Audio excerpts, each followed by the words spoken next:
I arribat a aquest punt, directament, ara és el moment que fa subidon, que voldria parlar de la meva primera borratxera.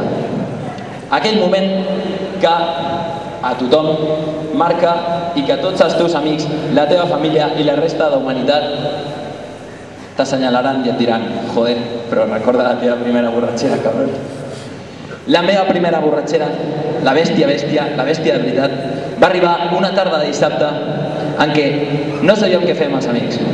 I un primer depravat va decidir que el millor que es podia fer una tarda de dissabte era comprar una garrafa de 5 litres de sangria.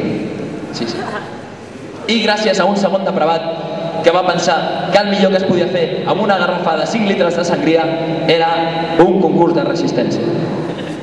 Vam anar cap al nostre parc, ens vam seure al nostre banc i vam escollir el més perdó de tots nosaltres. Li vam donar un rellotge i li vam dir: xaval, cronometre. El xaval superfeliç amb el seu rellotge. El primer col·lega va agafar la garrafa i va fer alguna tal que sí. 30 segons va durar. I així, successivament, van anar passant tots els col·legues, un darrere l'altre, fins que va arribar el meu torn. Jo, en aquell moment, ja ho vaig intuir i vaig pensar: és el meu moment. Estic a punt de tocar la glòria de ser guai amb les mans. I vaig començar a veure. Bueno, va durar una mica més, però tampoc és plan d'allargar-ho així by the face. I quan vaig baixar la garrafa vaig sentir un número que no s'ha esborrat del meu cervell des de llavors. 1 minut 31. Podríeu aplaudir o alguna cosa.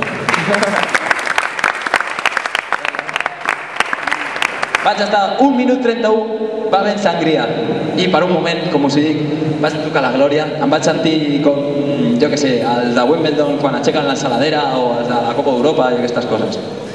Em vaig dir: joder, que guai que soc. Sí, el problema és que allò em va durar una estoneta i més endavant només recordo que anàvem cantant Bohemian Rhapsody pel carrer en algú pretesament semblant a l'anglès, però fent els Galileo i tot.